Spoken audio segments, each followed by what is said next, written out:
আমাকে একটা হেল্প করুন আমাদের ক্যাম্পাসের মানুষকে মারার জন্য তাদেরকে ভাড়া দিয়ে গুন্ডা আনা আছে।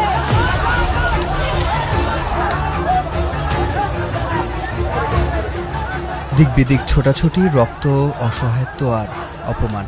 15 জুলাই 2024। শতবর্ষী ঢাকা বিশ্ববিদ্যালয়, যা আগে প্রত্যক্ষ করেনি কখনো। সেদিন বিকেলে ভিসি চত্বরে লাল বাস নয়, যেন অপেক্ষায় ছিল জলাতঙ্ক। ছোপ ছোপ রক্তের দাগ দিয়ে ফুটপাতাল দেয়ালে লেখা হয় নয়া ইতিহাস।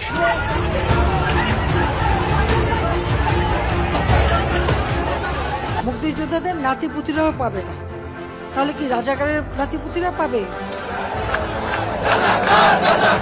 রাজাকার ট্যাগিং এর উত্তরে আগের রাতে ফুঁসে ওঠা বিক্ষোভে কেঁপে ওঠে স্বৈরশাসকের মসনদ। উত্তাপ ছড়ানো রাত শেষে তাই সকালটা ছিল থমথমে। দুপুরে ডাকা দুই পক্ষের কর্মসূচি ঘিরে হঠাৎই বাধে হট্টগোল। খবর আসে হলগুলোতে আটকে রাখা হয় আন্দোলনের পক্ষের শিক্ষার্থীদের। তাদের ছাড়াতে গিয়ে প্রথম উত্তেজনা ছড়ায় হলপাড়ায়। ইট পাটকেল নিক্ষেপ আর লাঠির লড়াই নৃশংসতায় রূপ নেয় তৎকালীন ছাত্রলীগের নগ্ন হামলায়। ভিসি চত্বর, মল চত্বর ও হলপাড়ায় আহত হয় শতাধিক শিক্ষার্থী।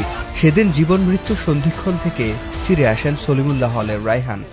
আমার মাথায় 9টা সেলাই লেগেছে, হ্যাঁ, মাথা ইন্টারনাল ভিতরে যে ভেইন কেটে গেছে সেখানে সেলাই লেগেছে। আর মাথায় এইদিকে সেলাই করতে পারে না, এগুলো থেত লেগেছে, হ্যাঁ, জাস্ট ব্যান্ডেজ করে দিয়েছে, আলাদা আলাদা 3টা ব্যান্ডেজ ছিল।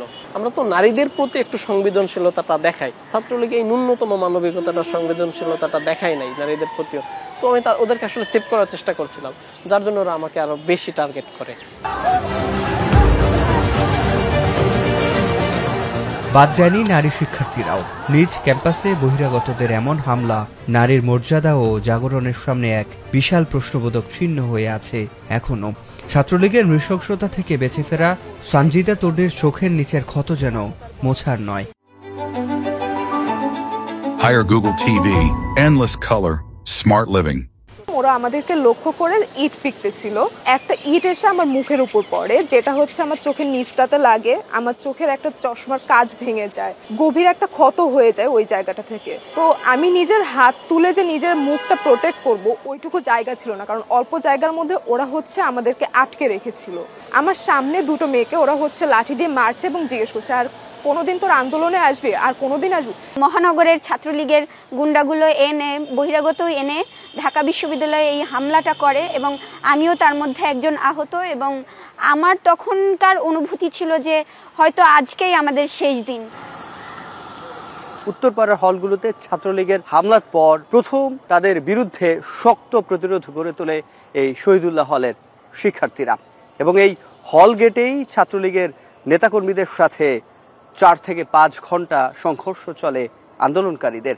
পরবর্তীতে এই হল দখলে নেয় আন্দোলনকারীরা এবং বলা হয় এই শহীদুল্লাহ হল থেকেই প্রথম ছাত্রলীগকে বিতাড়িত করা হয়। ছাত্রলীগকে 15 জুলাই এই হল থেকে বিতাড়িত করার পরে অন্য হলও আমাদের সাথে হইতেছে একত্রতা প্রকাশ করে এবং অন্য হলের যত ছাত্রলীগ নেতা এবং হইতেছে তাদের কর্মী আছে সব রুম ভেঙে তাদেরকে বের করে দেয়। ওনাদের সাথে যারা ছাত্রলীগ করতো, আমাদের হলের যে ভাইয়েরা ছিল, তাদের পর্যন্ত ওরা আক্রমণ করছে। তো এরপরে তো আর ওদের পাশে থাকা আমাদের কোনো প্রশ্নই আসে না।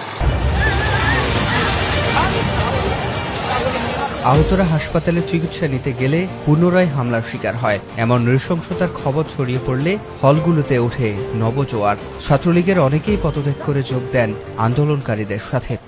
আমার রুমমেট তো ওই দিনেই হচ্ছে পা ভাঙছিল টিএসসিতে, ছাত্রলীগ থেকে পদত্যাগ করছিল, এই কারণে ওরা থানায় নিয়ে গেছে। জেলে ছিল প্রায় 7-8 দিন। যারে আমরা বড় ভাই হিসেবে ওই সম্মানটুকু দিলাম, সেই আমাদের আমাদের লাঠিচার্জ করছে বা আমাদের উপরে হামলা করছে। তো ট্রিটমেন্ট চলা অবস্থায় আমাদেরকে যে সকল ডাক্তাররা আমাদের চিকিৎসা দিয়েছিল, তাদের উপরে কিন্তু সন্ত্রাসী ছাত্রলীগ তাদের উপরে হামলা চালায় এবং আমাদের আহত শিক্ষার্থীদের উপরে হামলা চালায়। যুদ্ধ বিধ্বস্ত এলাকাতেও হচ্ছে হসপিটালে রোগীদের উপর হামলা করা হয় না, কিন্তু আমরা দেখলাম যারা ঢাকা বিশ্ববিদ্যালয়ে হামলার শিকার হয়েছে সেই সকল শিক্ষার্থীদেরকে ঢাকা মেডিকেলে ছাত্রলীগের সন্ত্রাসীরা পুনরায় হামলা করে একটি নজিরবিহীন ঘটনা ঘটিয়েছে।